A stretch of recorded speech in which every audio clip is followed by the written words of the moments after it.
Leo, welcome to your astrology reading for the month of October. So before I jump into the energy of the month, and we do have a lot going on again this month, this is going to be most applicable for your rising sign, which is the ruler of your first house. It's how other people perceive you, especially when they first meet you. It is still applicable for your sun sign, which is how you express yourself, and then also your moon sign, which is how you internalize everything, really think about it through that emotional lens. And so understanding all three kind of gives you a better idea on how the month is going to play out for you. But just jumping right in here. So we have the new moon in Libra on October 2nd at 2:49 in the afternoon Eastern time. This is actually a solar eclipse. So this is the annual solar eclipse in the sign of Libra. We're actually closing out the Aries Libra eclipse season. We're moving into Pisces Virgo. We just had a partial lunar eclipse in the sign of Pisces back on September 17th. And so you can kind of see we're already in the middle of shifting, and more importantly, we're just kind of closing this out so that we can start something new next year. With this new moon, you have the sun and the moon at the same degree point in the sky. So this is a lot of expressing yourself in a very balanced way. Maybe a lot of compromise might be happening during this time. There is also this expression of your feelings because that moon energy is there in the mix. And so this energy fully blends. There's nothing you need to do here. It's just that kind of conversation. This is actually sitting in your third house, which is all about communication. It's also processing information. And the interesting piece, especially for you during this new moon, is not just about the sun and the moon being in your third house. Mercury is also there. So the Mercury being the planet of communication in the house of communication. So there's a lot of compromise, a lot of balancing right now from that perspective. We do also have the sun and moon square Mars and Cancer, which just means that these balanced conversations you're having, maybe an area where you're compromising, is just creating some sort of obstacle or challenge for you to take any kind of action. These would be actions that maybe you want to do behind the scenes, something that you want to do for yourself in private. That Mars and Cancer energy, Mars is very action oriented. Cancer is very deep, emotional kind of understanding of all that. So it's a lot of acting out your feelings. And for you, this is kind of in that house of secrets, that the one that is you kind of behind the scenes, away from the public, all of it. So it's just creating challenges to being able to maybe act out something that you want to do or take some sort of action against something you want to do. It's the sun and the moon. I mean, the moon specifically, it's a very fast moving energy, so it's not going to stick around. And then on the 8th at 6:21 in the morning Eastern time, we have Venus trine Mars. And so normally I don't talk about all of these different transits unless I feel like it's pretty significant. I like to talk about the Venus and Mars transit just because of the dichotomy between these two. Venus likes to bring things together. Mars likes to take action to separate. And so with these two actually in a harmonious transit, this is really, really positive here. And so Venus is in the sign of Scorpio. Mars is in the sign of Cancer. Venus in Scorpio. So this is a very deep, intense kind of connection that you might have with other people. Scorpio for you is in your fourth house. And so there's something really significant about maybe transformations happening at home, things that are improving for the better. Venus is one of the benefic planets. And so it blesses a lot of things. It wants positivity and to bring things together. It's actually the ruler of Libra. So if you want to take it from that lens, it's a lot of balancing, harmony, kind of that and your home life. And that's easily going to flow with whatever you want to do. Like I said before, if you want to act out something here, you want to take some sort of action against something that you want here, because that Mars and Cancer energy is sitting in that 12th house. So whereas a couple of days ago, there was maybe an obstacle or challenge to doing that, now you can see you're kind of being given that green light to go ahead. And the really fascinating piece about this is that you've got Scorpio, Mars, Scorpio, Cancer, Pisces, if I can get the signs right. They actually do form a triangle, so that happens with all of the signs. This is a very water-heavy transit, which means there's a lot of feelings involved here. And with this Venus in Scorpio, not only trining Mars in Cancer, it's also going to trine Saturn retrograde in Pisces. And so Saturn retrograde in Pisces is about you working on your goals and your dreams here. Things that are changing, things that you want to change in order to go after the results that you seek. And so you can kind of see Mars in Cancer, you might be taking some sort of action to go after those goals, something that you would do behind the scenes. And what you're also getting here is a lot of harmony, a lot of deep kind of support at home, that kind of intense connection at home. It's really about understanding all of the transformation, because Scorpio is a transformation energy. And so this Venus trine Mars is really positive for you in this way, because it's not just that Venus is talking to Mars and talking to Saturn. They're actually all talking to each other. So Mars is going to give you the same result. This is a lot of interconnection between these signs, between these planets. And it's not even just about the work that you're doing to transform. It's also going to, well, both Venus and Mars are going to trine Neptune, a retrograde in Pisces. And so when you're thinking about your dreams and your goals, it's not just about working towards them. It's getting very clear on what those should be, getting very clear on your ultimate goals, and then kind of figuring out, what do you need to change from there? What actions do you need to take? Because this is all green lights. This is all go ahead. Really positive transit for this one.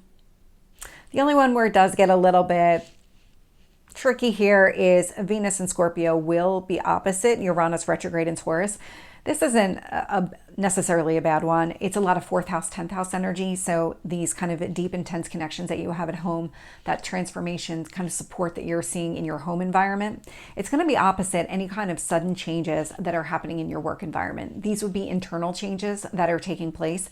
And it's more of, it feels a lot like you're in a transition. And so it's maybe home life is a little bit more important now than your work life, and something along those lines. It's an opposition energy. You can definitely work with it, especially if you're working from home. That would be a way to kind of figure out that balance between the two, because you can find it. You just have to put the effort in to make it happen.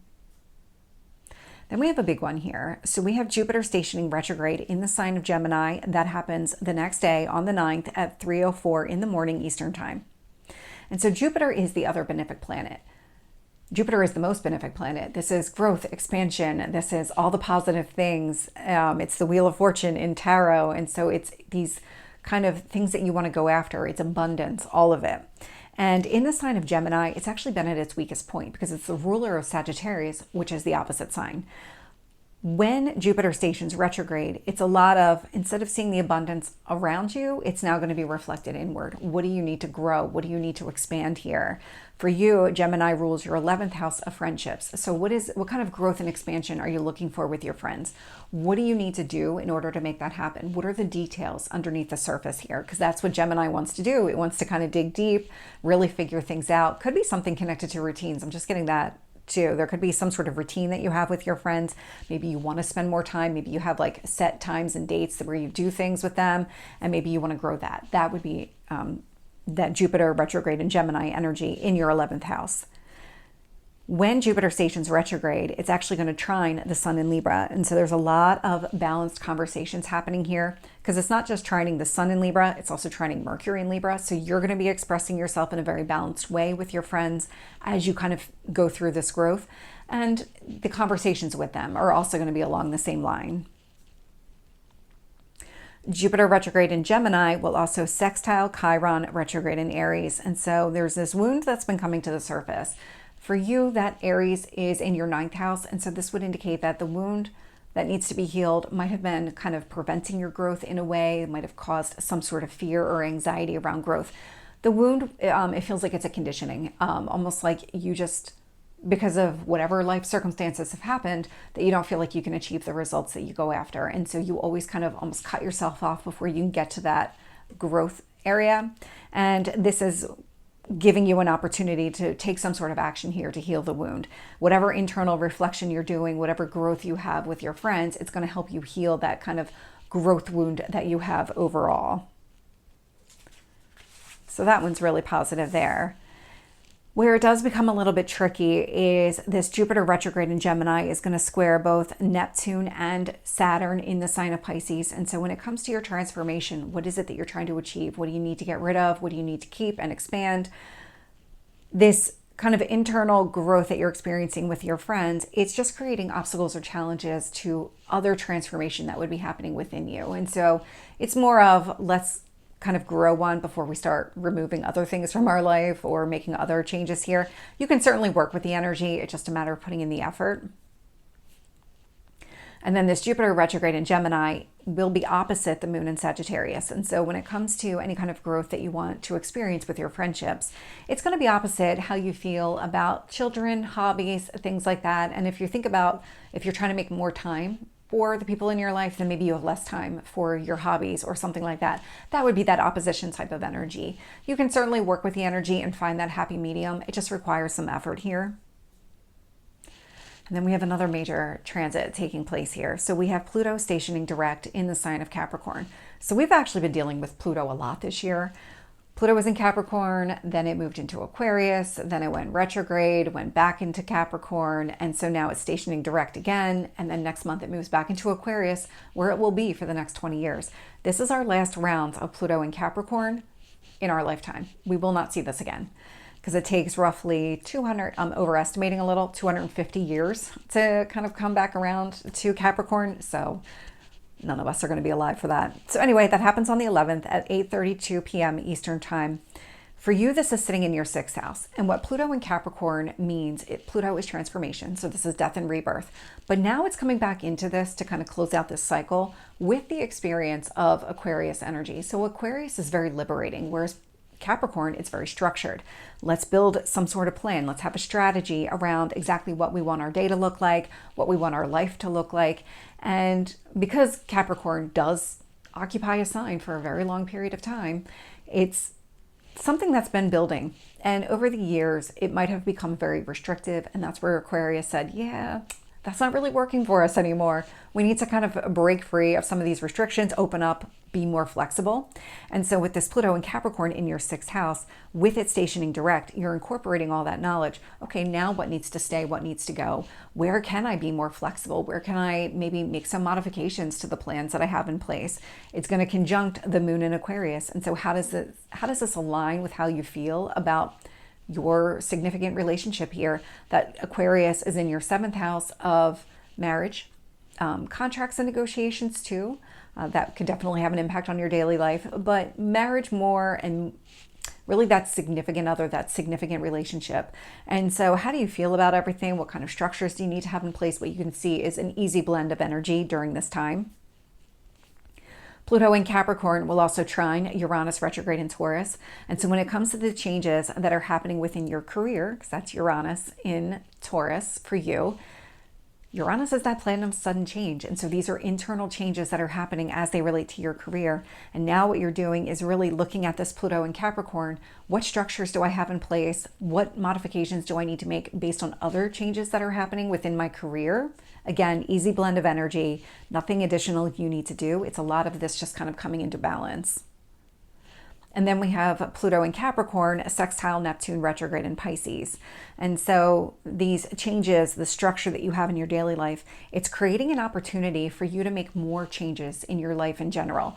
What are your ideal goals? What needs to stay? What needs to go in order for you to achieve those? Because that's that Neptune retrograde in Pisces. It's a lot of reflecting on what exactly you want here so that you can make those changes. And then we have Pluto in Capricorn square Mercury in Libra. And so while you're in this process of transforming your daily life, the structures that you have in place there, it's going to create obstacles and challenges to maybe feeling balanced, having balanced conversations with other people, or really processing everything through that kind of equilibrium type of lens, because Mercury isn't just about the conversations you're having, it is also about how you're understanding everything too. Pluto in Capricorn will square Chiron retrograde in Aries. And so these changes that are happening in your home environment, they're creating obstacles or challenges to healing that wound that maybe did prevent you from growing in the past. This to me, because of Pluto being so dominant right now, and because this is such a strong energy at the moment, the emphasis here is on making changes to your daily life, and it's kind of everything else comes second. And so that's really what is happening here. And we'll see it again here with this Pluto in Capricorn opposite Mars in Cancer. Pluto in Capricorn, let's make these changes in our daily life and then maybe worry about what kind of action we need to take behind the scenes later. Whatever action I want to take when I'm home alone by myself, whatever that is, that Mars and Cancer energy, there is that push-pull between these two. And then on the 13th, we have Mercury enter the sign of oh my God, I almost said Cancer, Scorpio. So Mars in Cancer, Mercury in Scorpio. I don't know why I'm kind of tripping them up. But anyway, Mercury enters Scorpio. So that's going to happen on the 13th at 3:24 in the afternoon Eastern time. And Mercury in Scorpio, what we're seeing here is just those deep, intense kind of conversations that you're having. Again, Scorpio is in your home environment, so these might be really kind of getting into the really nitty gritty, almost the weeds of whatever is happening here, what needs to change, because Scorpio is transformative. And so these would be deep, meaningful conversations at home. This will conjunct the sun in Libra. And so when it comes to the conversations or the way that you're expressing yourself, you are going to feel very balanced. The conversations themselves are going to be very balanced. It's a lot of getting into the details. And I'm just getting a sense of, like, if you normally argue with somebody and they don't understand what you're trying to say, but you want to take the conversation deeper, but you're in such an argumentative state, that's not how this is going to play out. This is going to be, we need to get into the details of it, and rather than come at it from like an offense defense type of conversation, we're going to come at it from a very balanced equilibrium type of conversation where we really just need to understand what's happening here so that we can move forward. That's what this Mercury and Scorpio, Sun and Libra conjunction feels like. Mercury in Scorpio trine the moon in Aquarius. And so these intense conversations, these deep conversations at home are easily going to flow with how you feel about your significant other, your marriage partner, all of those things, all of those types of relationships. And I say that because not everybody gets married. Some people just live with somebody forever. And that would be that type of relationship where you kind of present yourself that way as a united couple. Mercury in Scorpio will also trine Jupiter retrograde in Gemini. And so these deep, intense conversations that you're having at home, they're easily going to flow with whatever changes are happening within your friends. Whatever you're trying to do to grow and expand your circle of friends, this is going to easily flow. Mercury in Scorpio does square Mars in Cancer. And so this is where there is that friction again. And so whatever is happening in your home life, whatever these conversations are, it's going to create some sort of obstacle or challenge to taking any kind of action, maybe behind the scenes, something that you really want to do here. It is connected to your emotions, so this is something that you want to do. But again, it's just more of let's get down and focus on home life with other people before we start taking action for ourselves. And then we have Mercury in Scorpio square Pluto in Capricorn. And this one here, just because of everything that's taking place, another one that's going to ebb and flow. Mercury is a fast-moving planet. Pluto is not. So Pluto being in your house of daily routines. And so these deep, intense conversations that you're having at home, they are going to create some sort of obstacle or challenge to changes that are happening in your daily life here. And then we have the full moon in the sign of Aries. So that's going to happen on the 17th at 7:26 in the morning Eastern time.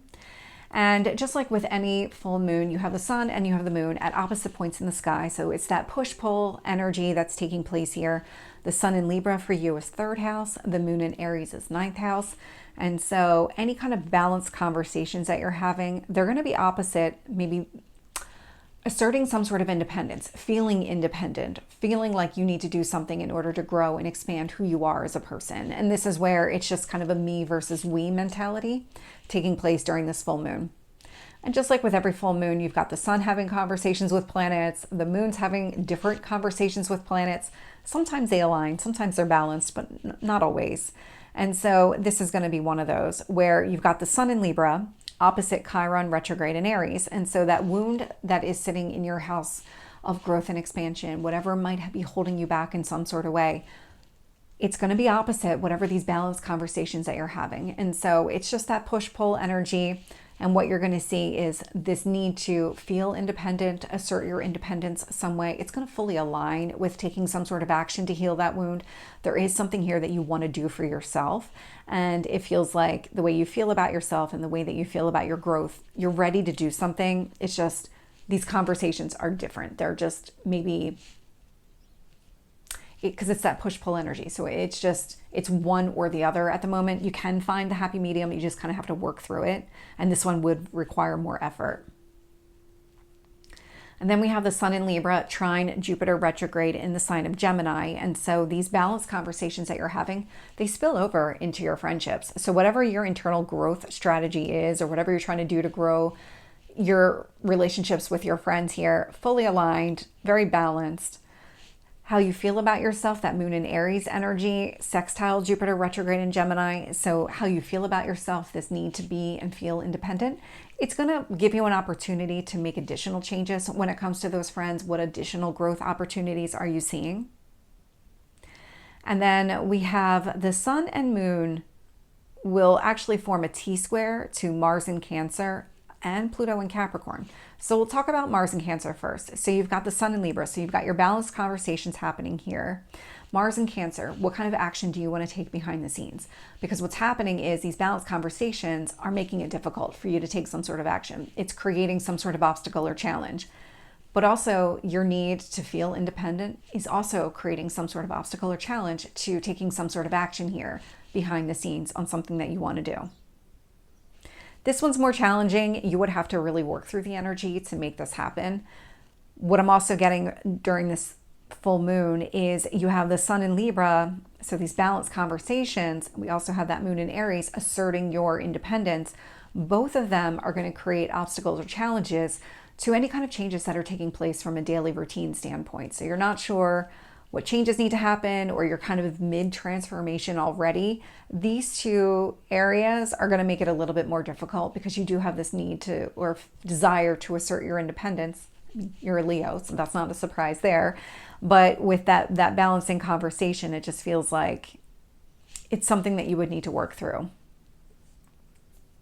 Or maybe not prioritize during the full moon, kind of focus on everything else during this time. And then the same day as the full moon, we actually have Venus enter the sign of Sagittarius. So also on the 17th, this one is at 3:29 p.m. Eastern time.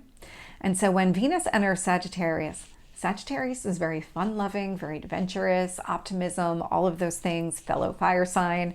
And so with Venus in the mix, Venus likes to bring things together. It's harmony, it's balance, it's what you value, it's what you want here. And so for you, Sagittarius is in your 5th house, and this is children, this is your hobbies, kind of anything you do outside of work for fun. And so you've got this really lighthearted, fun energy sitting in your house of fun, connected to bringing things together, finding balance. This is really, really positive for you. And it's going to trine this Mars and Cancer energy. So whatever actions that you've been wanting to take for yourself that are behind the scenes here, this is an easy blend of energy. So it feels a lot like maybe spending time with your children, going on adventures with them, doing something for fun if you have children, or maybe it's just your hobbies. That's also just easily flowing with the action you want to take for yourself. Fully aligned here. This Venus in Sagittarius will also trine Neptune retrograde in Pisces. And so it's also just maybe these adventures in your hobbies or children or something along those lines. It's going to easily flow with whatever your ideal transformation looks like. What is your ultimate goal here? What is your growth? What needs to stay? What needs to go?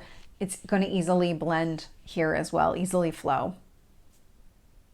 And then we have Venus in Sagittarius sextile Pluto in Capricorn. And so when you're thinking about this and you've got hobbies and you've got children, what's the impact on your daily life? And so going out, enjoying the company of your children or doing something fun with them, going on an adventure, doing something with your hobbies that kind of along the same lines, it's going to create an opportunity here for you to make changes in your daily life, but the structure of your daily life. And so I really like that one. This one, you do have to kind of seize the opportunity. It's not just going to organically happen. And then we have Venus in Sagittarius opposite Uranus retrograde in Taurus, which just means these adventures that you go on with your kids or do something that you really enjoy doing from a hobby standpoint. It's going to be opposite any kind of internal changes that are happening in your career. So these would be those sudden internal changes, unexpected changes that have been happening in your career. This is just going to be kind of that push-pull, and it's more of I'm going to enjoy the time that I spend outside of work and not focus on work. It's just that kind of energy. You can certainly find the balance between the two. You just have to work for it. And then we have the Sun enter Scorpio on the 22nd at 6:15 in the afternoon Eastern time. And so with the Sun in Scorpio, again, Scorpio is in your 4th house of home, but that Sun in Scorpio, these would be the way that you're expressing yourself is changing. There's something transformative about what's happening, but we've been going through a very heavy period of transformation, so I'm not surprised to see this energy. And so when it comes to your home life, you are expressing some sort of change here, and that's going to easily flow with whatever changes you're trying to accomplish or whatever you're trying to grow within your friendships here. We do have the Sun in Scorpio square Pluto in Capricorn. And so this transformative self-expression at home, it is creating challenges to maybe making other changes in your daily life, other changes to the actual structure. And when you think about Capricorn's very structure oriented, whereas Scorpio and Pluto are very transformative. And so you can kind of see what's like, oh, I kind of like where things are, but maybe I need to make some changes. And that would be that kind of friction that happens between the two of them. That's the square energy. We do have Sun in Scorpio, square Mars in Cancer. And so these actions that you want to take behind the scenes, things that you want to do for yourself here, whatever is transforming at home, the way that you're expressing yourself, whatever is changing here, it's just creating some sort of obstacle or challenge for you to take that action that you want to take for yourself. We also have the Sun in Scorpio opposite Chiron, retrograde in Aries. And so this transformative self-expression, the way that you're maybe just going about your home life these days, it's going to be opposite to healing that wound or taking any kind of action to heal the wound that has been coming to the surface that maybe's prevented your growth in some sort of way. Again, it's a push-pull. You can find the balance between the two. It's more of, let me focus on kind of getting my home life settled, and then I'll focus on other things. And then at the end of the month, we have Mercury trine Neptune. So this is going to happen on Halloween. So the 31st at 8:33 p.m. Eastern time. And so Mercury in Scorpio for you, again, fourth house. So this is a lot of conversations that are happening at home. This is a lot of what exactly do I want to accomplish here? Because Mercury in Scorpio trine Neptune retrograde in Pisces indicates, again, another opportunity to really get down and figure out, what do you want to change? Ultimately, what is your growth strategy here? What goals do you have set for yourself? Because that Neptune retrograde in Pisces is your goals, is your dreams, sitting in your house of transformation. So it's helping you to figure out what needs to stay, what needs to go. And so these deep conversations at home are going to help there. They're also going to trine that Mars. Again, we're back to that Scorpio, Pisces, Cancer trine. And what we're seeing here is these conversations that you're having at home, they're going to help you take whatever action that you need to take. They're going to aid you and support you in whatever action that you want to take in order to achieve those results, in order to make those modifications that you want to take. Because again, they're all three talking to each other. And you can see that here, Neptune retrograde in Pisces, trine Mars in Cancer. And so your goals and your dreams here, whatever you figure out needs to stay, needs to go, Mars in Cancer, now you're going to act on it. That's what you're doing. We will have Mercury in Scorpio sextile Pluto in Capricorn. And so these deep conversations at home, they're also creating an opportunity for you to make changes in your daily life, your daily routine here. And then we have Neptune retrograde in Pisces. And so when you reflect on what needs to stay, what needs to go, that's also creating an opportunity for you to make some sort of change in your daily life. And you can kind of see how the energy really supports whatever growth strategy you're going after, whatever this transition is for you. This is actually a really, really positive month for you to make changes in your daily life, changes that align with your future goals here. Where it does get a little bit tricky is when we start looking at your career.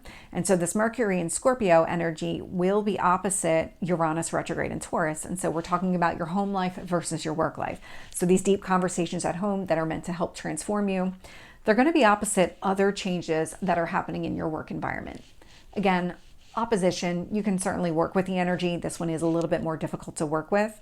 However, Neptune retrograde in Pisces will sextile Uranus retrograde in Taurus. So when you're trying to figure out what needs to stay, what needs to go, because you've got your end goals in mind here, you're creating some sort of opportunity for other changes to take place in your career, or maybe to somehow incorporate the changes that have been taking place in your career with the other changes that are happening in the rest of your life. And so it's an opportunity. You kind of have to figure out a way to make all of this work, but it is there. And then Neptune retrograde in Pisces will square Jupiter retrograde in Gemini. So this just means when you're figuring out ultimately what needs to stay, what needs to go with that Neptune energy, that transformative energy of that 8th house, it's going to create some sort of obstacle or challenge to any kind of internal growth that you're looking for when it comes to your friends and building those friendships. So Leo, this is the month. If this resonates, please like, share, and subscribe, and I will see you next time. Take care.